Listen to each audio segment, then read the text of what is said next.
I'm excited today to have Jason Kramer on the podcast. Jason is the founder of Cultivize, a consulting firm that specializes in B2B lead nurturing strategies and technology. With 15 years of experience running a creative agency, Jason identified revenue gaps in marketing and sales funnels for distributors, for service providers, for marketing agencies, and manufacturers. He launched Cultivize to provide customized solutions and empower businesses to connect prospect and customer data with marketing campaigns and sales team activities. When he's not strategizing in CRM, he enjoys spending time with his wife, his two kids, and his two dogs in their lively New York home. Jason, I'm so glad you're here. Thanks for being on the show.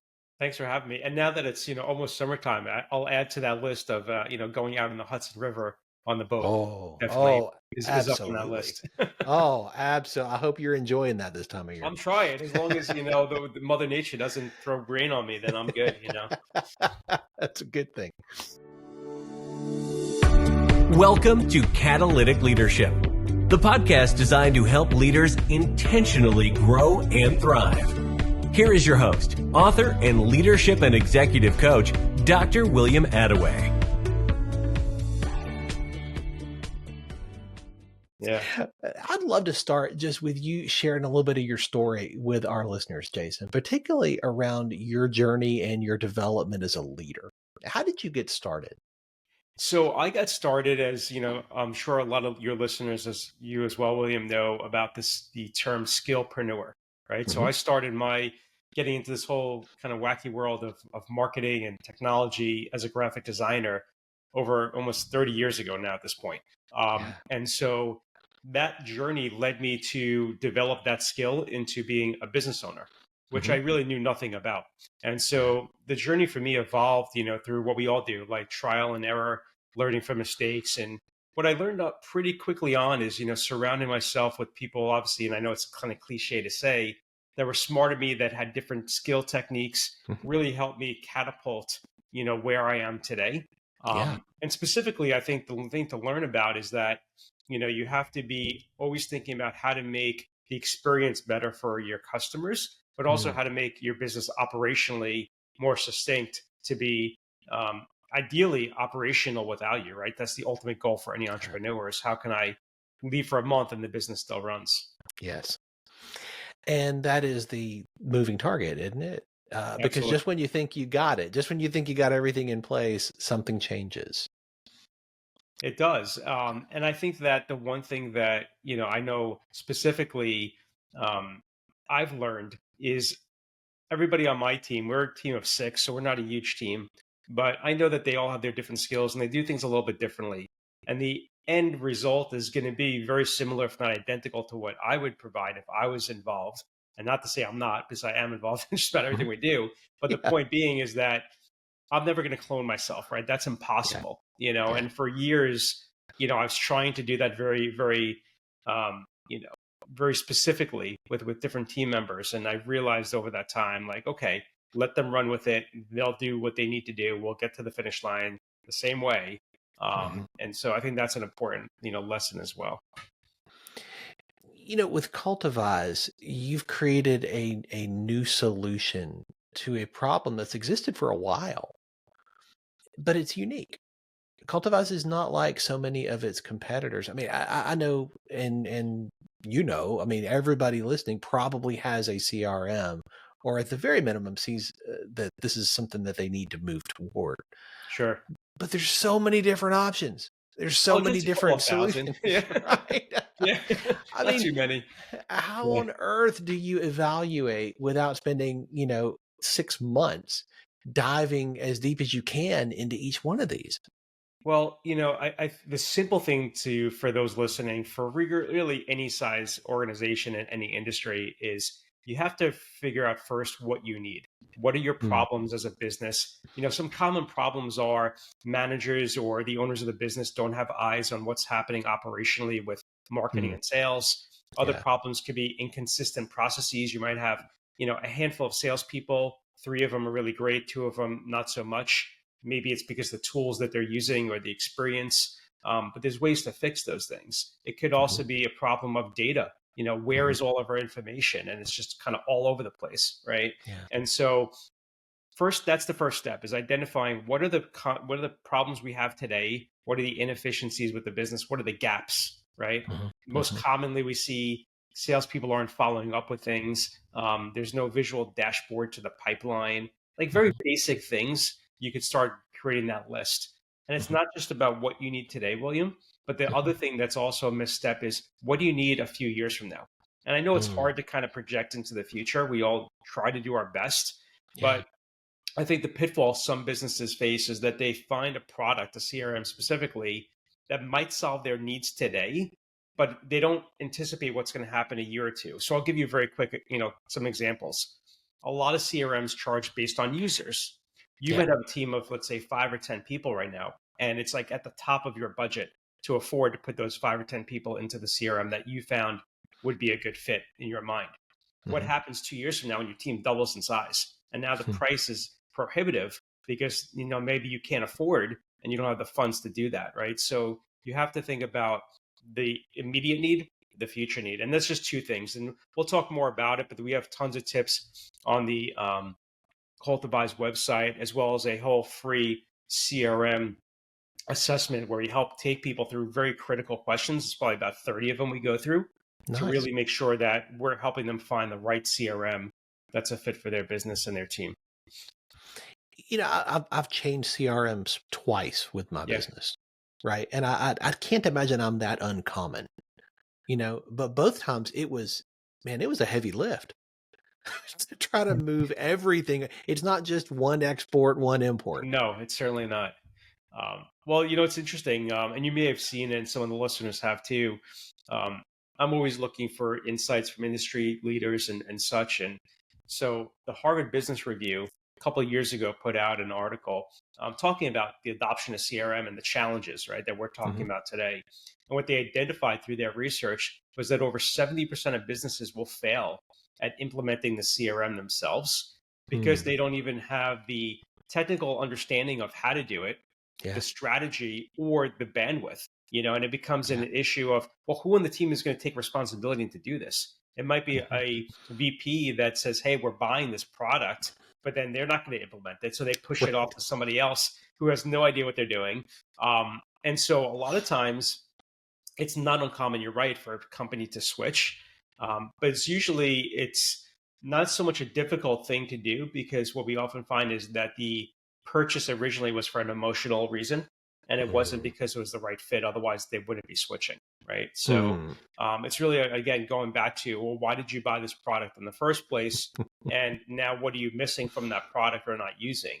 And the other thing too, I'll just quickly add, is that so many of these systems, including the ones we use, have so many different features. And not that we sell on features, but you can kind of get caught up in that. So you might be paying for something that's got 50 different tools in its toolbox, for lack of a better way of saying it, and you're using maybe 5 or 10 of those, right? And we see that all the time. Companies have like these really elaborate CRMs, and they're barely using the functionality of the platform. So how do you navigate that? I mean, I agree with what you're saying. I think so often the change is made out of emotion, right? Sure. It's a little bit of that shiny object, right? Hey, of course. if I just move to this, that will solve all these problems. If I just jump into that, then I won't have to deal with whatever anymore.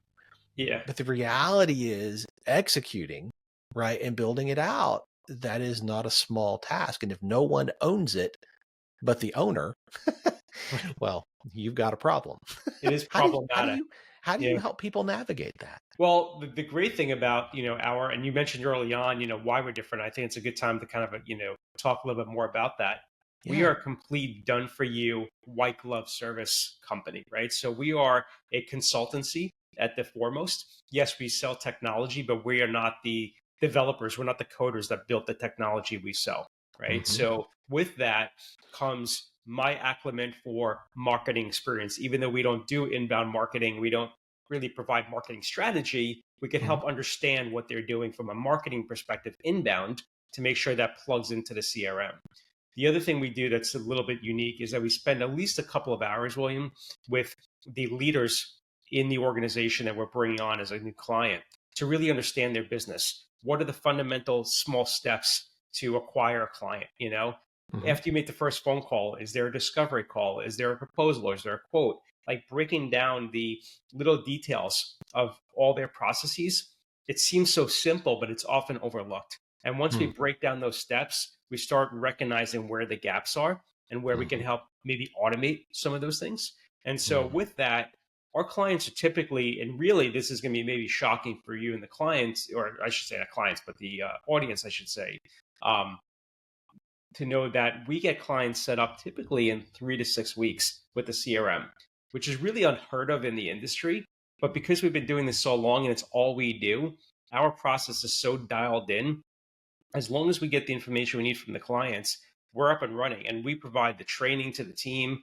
And this is all great, right? And sounds great perhaps, but the real pivotal piece that makes us stand out, William, out of all of that is that we stay on with the client as a, like you as coaching, right? So we Mhm. stay on as a coach, as a consultant, as a partner with them. And every single month, sometimes even weekly or bi-weekly, we'll meet with the marketing team and the sales teams and the owners to help push the needle, right? Evaluate what we've done because we're doing what we think is going to work. But until we put it into practice, we don't know how it's going to actually fit into the business. So we might have to make some adjustments. And that has been a huge differentiator because we didn't always do that, right? In the Mhm. beginning, we would set things up and say, okay, like we'll check in with you every once in a while and do your thing. And we realized after doing that for a little while, that doesn't work Mm. because a lot of businesses can't keep themselves accountable if they don't know what to look for and where the issues might lie.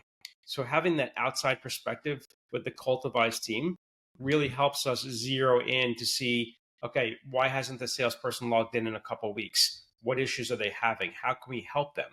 Right? It's not about criticizing. It's about really making everybody comfortable and making sure that they're getting the most out of that investment in deciding to work with us. It sounds, Jason, like you position yourself as a growth partner more than just a solution provider.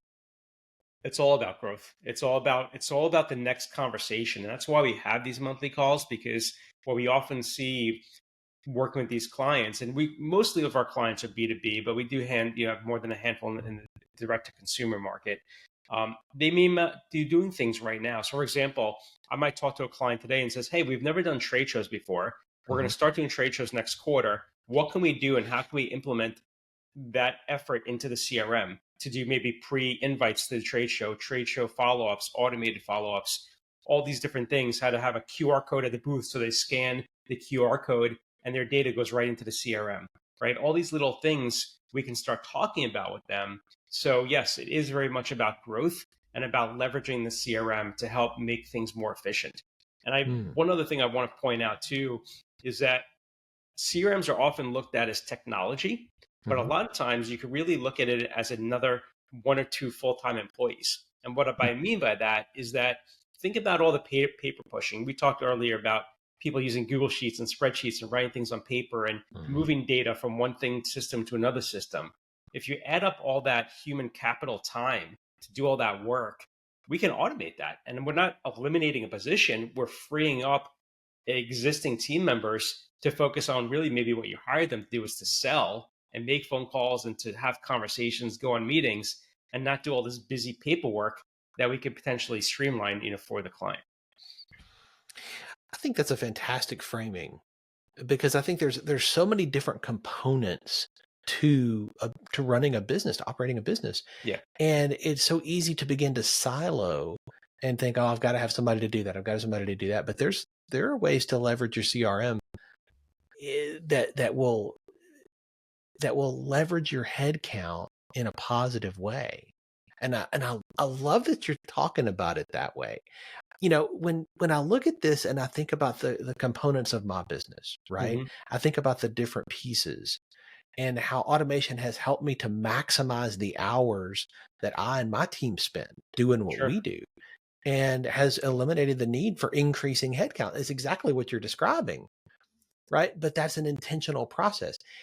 Done for you white glove. That's unusual. That's not something that I hear very much at all in the CRM world.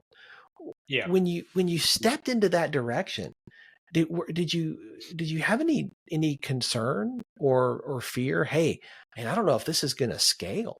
I don't know if this is something where we can deliver the Sure. level of service we want to more and more people. Well, the reality is that and I don't mean to sound, pretentious or anything like that, but No, no. we're very picky about the type of businesses we work with, right? Because for a Nice. business to succeed with us, Yeah. a few things we look for, just so the listeners know, we Yeah. look for companies that are investing in marketing to some level. It doesn't Yeah. mean it's a Google ad, doesn't mean it's Facebook ad, but they're doing something to invest in lead gen on a Hmm. consistent basis more than just waiting for the next referral to come in. The Yeah. second component is they have to have at least a couple of salespeople full time. We find that if you don't have a dedicated salesperson, because you and I both know Hmm. selling isn't just about sending out emails and hoping someone's going to call or reply. It's about social selling. It's about getting on the phone. It's about Yeah. meeting people. It's about all these other factors. Yep. Um, and the third component is there has to be a understanding from leadership, or maybe depending on the business size, the owner, that hey, we do have a problem and we need to address it. If Hmm. those three things aren't there and exist, then it's very difficult, right, for us to kind of bring success to the client. Hmm. And you talk about scale. You know, it's really not difficult when you have this fluid momentum. Hmm. And you start the journey and the conversation with the client. The other reason I went to this model, William, and just for the listeners to understand, what the current model is today is you'll buy software, CRM, any software, it doesn't matter. You'll buy Yeah. software from a software provider, right? Whoever it is. Then, if needed, you'll hire a consultant, Hmm. right, to help you with that software. Then, if you need tech support, you're going to yet another department, right, to help you with questions you have. And so, what happens is that the original person that sold you the software, the people that are helping you figure out how to do it and implement it, and then the ongoing team that's going to help answer questions are not the same people. And Yeah. they haven't been involved in those prior conversations. And so, what you find happens is that there's a disconnect with trying to, again, solve those problems, reach those goals, because support might be telling you something that the implementer didn't do and should have done, right? Hmm. So when you have the exact same team helping with all three of those major components, it Hmm. makes a huge difference in terms of the build out, but also the results you're going to see, from the implementation. I think that's wise. And I love that you're thinking and encouraging your clients to think beyond today and this year. And I think that forward thinking is something that a lot of people don't lean into as much as they could. You mentioned a second ago the importance of lead generation. And I wanted to dive in there with you for just a minute because you Sure. talk about differences between lead generation and lead nurturing Hmm. activities. And there's some discussion around this in the field, but I don't know that there's as clear a distinction as there should be.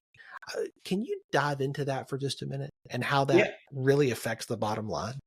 Absolutely. So, and it's really quite simple. So, lead gen is developing a new lead, driving traffic to a Mhm. website, driving traffic to a phone call, right? Getting somebody to download a piece of content, to fill out a form, what have you, right?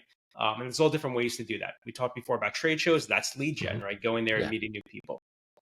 What companies often fail to do, and by the way, a lot of businesses are investing tens of thousands, hundreds of thousands of dollars into lead gen.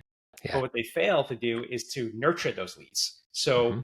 the people that don't say, "Hey, William, this sounds awesome. Like, I want to buy today. Let's go." Like, and you're closing deals within hours and not days and not months and years. Yeah. There's a lot of people that aren't ready to buy, but that doesn't mean that they don't want to buy from you, Yeah. right? It's not that they're not interested. It's just not the right time. And Yeah. so what we focus on is purely the lead nurturing. So think of it as a line kind of in the sand, right? And then actually, even a better example would be a door, right, to a house. Mhm. Okay, so lead gen is getting people to get to that front door and to kind of open it and start to walk through. Mhm. My company invites them in, sits them on the couch, gets to know them, right, builds a rapport, builds a relationship, and brings them on the tour of the house, right, to show Yeah. them all the wonderful things.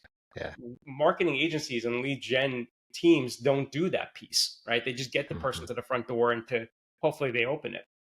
And so without that lead nurturing, what often we see is that the people you spent a lot of money and time to acquire as a lead will most likely buy from your competitor because you Mm, got in front of them at the critical moment when they decide, yes, hey, William, let's go forward. And by the way, that may not be you reaching out or me reaching out to somebody. And that's why it's important to have a CRM that can track website activity and can alert the sales team, hey, William's been sort of dormant, but he's just came back to the website. Oh, by the way, he didn't fill out a form, but because we're tracking his activity, we see he mhm. came to the website, was looking at this particular service or product. You, as the salesperson, probably should call William today because there's obviously some signal that he's back and he's interested in something, right? And Good. so that's fundamentally important. And I will say to any business out there, and this is kind of a bold thing to say, William, but if Yeah. you're spending money, a significant amount of money on lead gen, and you're not doing the lead nurturing, you're really leaving a lot of money on the table. So, what are some tools that you can use to nurture leads once you have them in your Yeah. system? So there's a few things, and they're all very kind of siloed in the sense that there's specific methods to do this, right? So as I mentioned before, it's not just about sending emails and Hmm. blasting people and putting them on a newsletter. Email is one component, but email has to be personalized. It has Hmm. to be written from a human, right? We don't want to rely on Right. AI just to kind of write all of our messaging, even though it's really easy to do these days. Um, so email is one piece, right? And determining what the cadence, the follow up should be. Hmm. Typically, what we tell clients is that if you have, let's say, a 1 year long sales cycle, you Hmm. want to be following up at least a minimum of once a month with that person, right? Like Hmm. so so a lot of it's factors on what are you selling, how expensive is the service or the product, what is the buying process, right? There's a few different factors, Hmm. nothing complicated to figure out, but email Hmm. is certainly one component. Since 85 or so percent of our business is B2B, we love LinkedIn as a tool, right? Hmm. So having the salespeople reach out on LinkedIn, send an invite, connect. Maybe they follow the page of the person, they comment that they like something or they share something with them on LinkedIn. Again, trying to build rapport. The one Hmm. thing I love about LinkedIn is that most people that have LinkedIn, not everybody, of course, has the app on their phone. So if you Yeah. message them or do something, they're going to get a notification that you were kind of interacting versus Yeah. email could kind of get buried. And then the third component is the phone. I know a lot of salespeople, that might be listening are, intimidated to pick up the phone or like, oh, I don't want to call. It's a Monday. I don't want to bother somebody. I don't want to call on a Friday and whatever other reason. But there's also a large percentage of salespeople that love to be on the phone, right? And Hmm. really enjoy that. And I would say picking up the phone and, you try somebody, you leave a voicemail message, you have an email template ready to go. Hey, William, I just sent you an email about XYZ, right? So, Hmm. for example, I'll give one to help framework this. We know that, and I'll just say, use one of them. I'll use the initials HS. Everybody can figure out what CRM we're talking about. A lot of people we're talking to have that platform, right? And they may or may not be using all of its features. So I'll Hmm. have different emails. Hey, we noticed you installed this. So we have tools to know when they installed it. We Hmm. know that you installed this about 6 months ago, a year ago. These are some of the things you should be seeing as milestones already with the platform. Are Hmm. your sales team and marketing team seeing these results? If not, let us know. Maybe we can help. And then I'll see if they open that email, if they go to the website. And then a couple of days later, I'll be calling and following up. Hey, William, I sent you an email a couple of days ago. I saw you check some things out. Want to see what questions you had so I could personally introduce myself and answer those questions, right? Short emails, not trying to sell all the amazing things we do with CRM or, you know, other things. It's really about we've identified you might have a potential problem and we believe we might be able to help solve that problem, but we're not going to know until we talk, right? And Hmm. that's what we're trying to achieve Yeah. is getting on the phone, having that conversation. Yeah. So those are the three fundamental things. If you have social, if it's B2B, that's a great tool.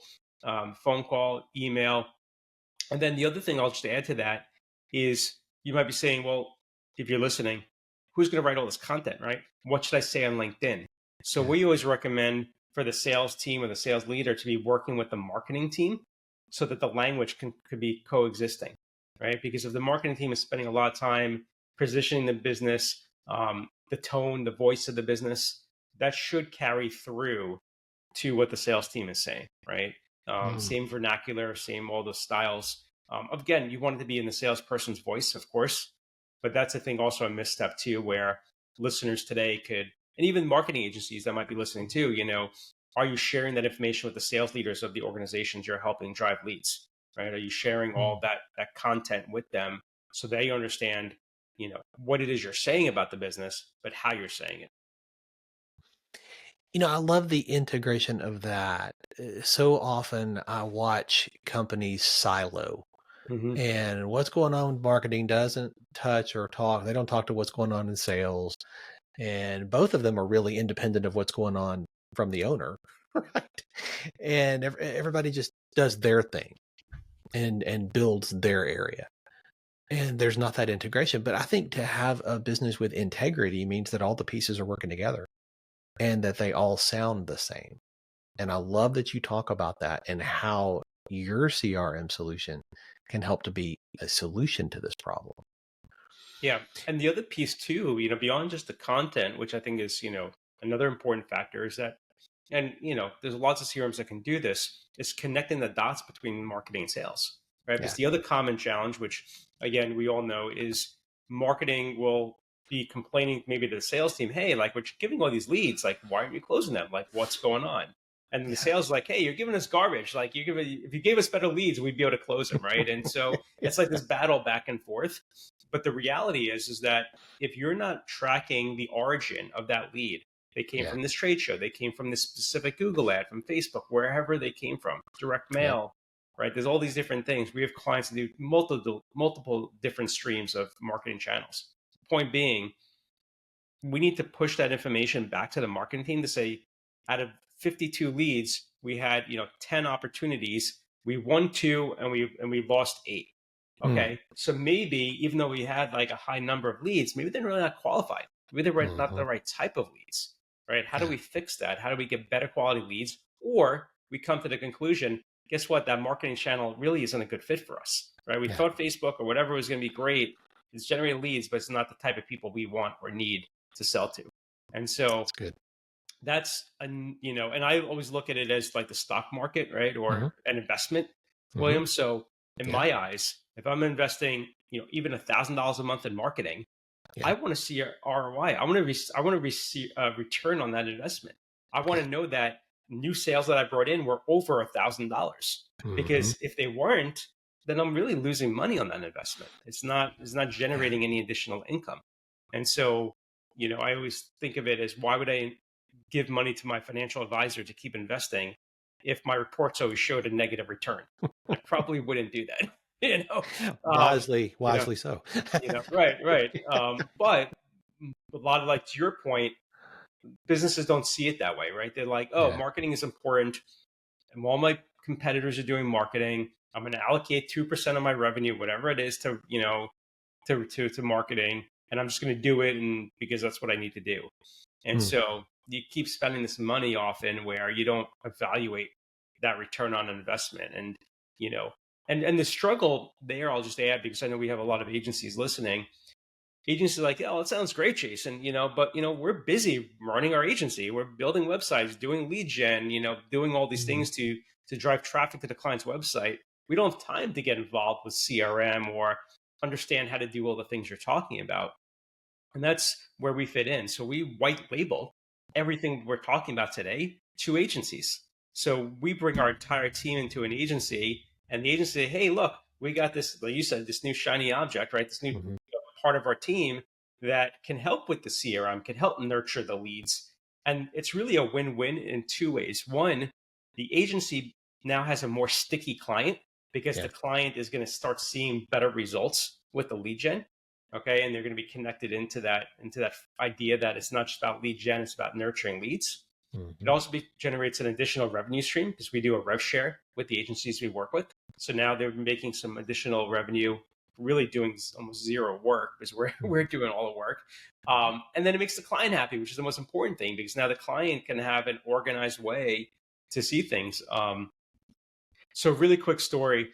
Just the other day, we got a new referral from a pool company that does, in-ground pools, spas, hot tubs, all that stuff. And they're doing basically what we talked about, struggling to know what the marketing team is doing that they're paying a lot of money to. And they know they're doing work and they're generating leads, but they can't manage them. Everything they get is in a Mm. spreadsheet. There's no follow up, right? How do we follow up? How do we keep track of things? So this is going to be a big pivotal change for them. And they've been in business for, nearly like 20 years, right? And so imagine now all of a sudden having insights and understanding of, okay, what is working, what isn't working, and making things more efficient. That is so practical. And I know the folks who are listening are just leaning into this and saying, okay, I can see how that could benefit what we're doing. I want to talk about you for a second. Sure. You are leading Cultivize in a way that you did not 3 years ago, 5 years ago. Hmm. You're continually learning, you're continually leveling up. And 3 years, 5 years from now, Cultivize is going to need you to lead at a different level yet. How do you stay on top of your game? How do you level up with the new skills that your team and your company are going to need you to have? Yeah. So, I mean, it's a few things. Obviously, it's, evaluating, the market and what's happening in the marketplace. We talked briefly about AI today. So that's a common question I asked, a lot, on these types of podcasts and even just from clients, and, how should I be using it? Should I be using this tool? So I think staying abreast with technology, I, for Mhm. one, do a lot of experimentation with technology. So I'll Mhm. try tools myself, out for the company and give them a run and see how they work. Nice. And see if it makes sense. And if I'm frustrated by it, then certainly one of our clients would be frustrated by it. So, right. That's true. So that's goes without saying. But so those are two huge factors. And then the other piece is really just seeing the evolution. I think what we're going to see kind of in the next 5-10 years certainly is going to be a lot more different software out there.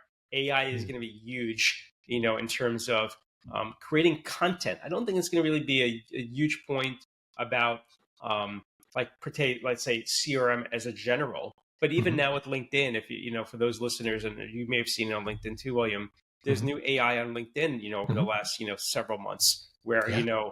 you're reaching out to somebody, they're giving you a suggestion of what to write, or they're able to prompt different things in there. Yep. So I think those tools will be helpful. Hopefully it encourages people to be more conversational, Uh-huh. on these platforms. But at the end of the day, it really comes down to understanding that software and technology, and I say this all the time, does not solve any problem, right? It really Mhm. doesn't. You have to have the problem solved by a human that understands what the problem is, and is that the right technology, or multiple pieces of technology are needed to solve Mhm. that problem. And so just a really quick example of that would be, hey, like I want to do some social media, right?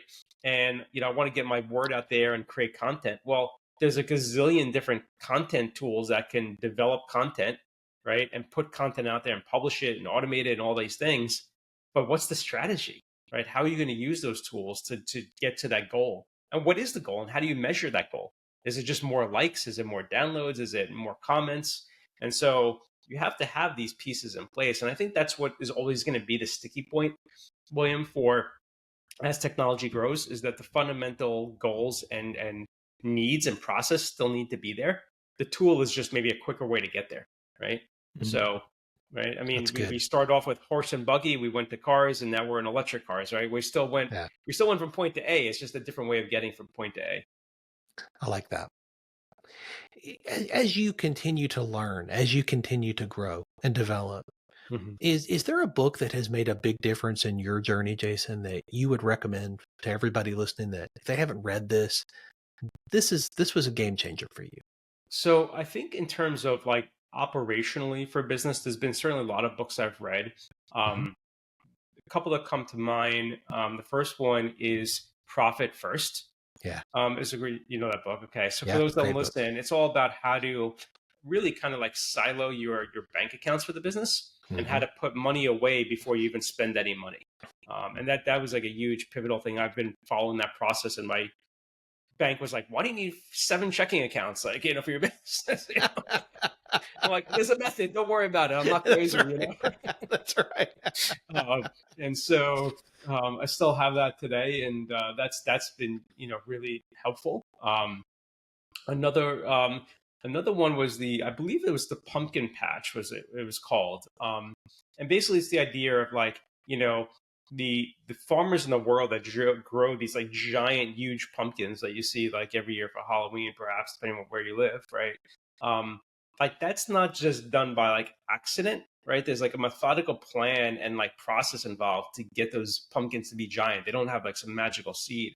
And so the idea behind that book was about, how do you put the process into place for your business to create that like, magical thing, right? That people want to see and they want to be, they want to touch and they want to feel and experience. And so those are the two ones that kind of come to mind. But yeah, I've written not written, but read, a ton of business books, and I will encourage people to read them. And I will say this, not every book is perfect, books that you and I might love, someone else doesn't love. But, there's the good thing is there's so many out there. And a lot of those business books are relatively short. I mean, you can read them like in a week or two, So it's not like a long novel that would take you a long time. Jason, this has been fascinating. And I'm so grateful that you have shared so freely from what you've learned so far and how you help businesses and business owners, including in the agency world, to do what we do better. I know people are going to want to stay connected to you and continue to learn from you. What is the best way for them to do that? So appreciate you asking that. And again, I just want to say before we end, really generally, thank you for the conversation. I really had a great time. Great questions. And I think a lot of the listeners I know would grab a lot of little details, out of this to help them. So the easiest way, since you asked and thank you for asking, is to go to afterthelead.com. So afterthelead.com just sounds like it sounds. My LinkedIn connection is there to connect with me on LinkedIn. Happy to connect. There's a download on there for a playbook I wrote. It's a 14-page playbook on how to nurture leads. So it goes through step by step how to leverage your CRM. I don't want to say regardless of what CRM, but it will work for most CRMs to leverage the, as we call them, the plays in that playbook on how to use that technology to nurture the leads that you're spending a lot of time and money to generate. And there's some other information there too and resources that I think your listeners would find valuable that play along with the topics we talked about today. Brilliant. Jason, thank you again. I've so enjoyed this conversation and I look forward to seeing what's next for you. Sounds good. Thanks, William. Take care. Thanks for joining me for this episode today. As we wrap up, I'd love for you to do two things. First, subscribe to this podcast so you don't miss an episode. And if you find value here, I'd love it if you would rate it and review it. That really does make a difference in helping other people to discover this podcast. Second, if you don't have a copy of my newest book, Catalytic Leadership, I'd love to put a copy in your hands. If you go to catalyticleadershipbook.com, you can get a copy for free. Just pay the shipping so I can get it to you and we'll get one right out. My goal is to put this into the hands of as many leaders as possible. This book captures principles that I've learned in 20 plus years of coaching leaders in the entrepreneurial space, in business, government, nonprofits, education, and the local church. You can also connect with me on LinkedIn to keep up with what I'm currently learning and thinking about. And if you're ready to take a next step with a coach to help you intentionally grow and thrive as a leader, I'd be honored to help you. Just go to catalyticleadership.net to book a call with me. Stay tuned for our next episode next week. Until then, as always, leaders, choose to be catalytic. Thanks for listening to Catalytic Leadership with Dr. William Attaway. Be sure to subscribe wherever you listen to podcasts so you don't miss the next episode. Want more? Go to catalyticleadership.net.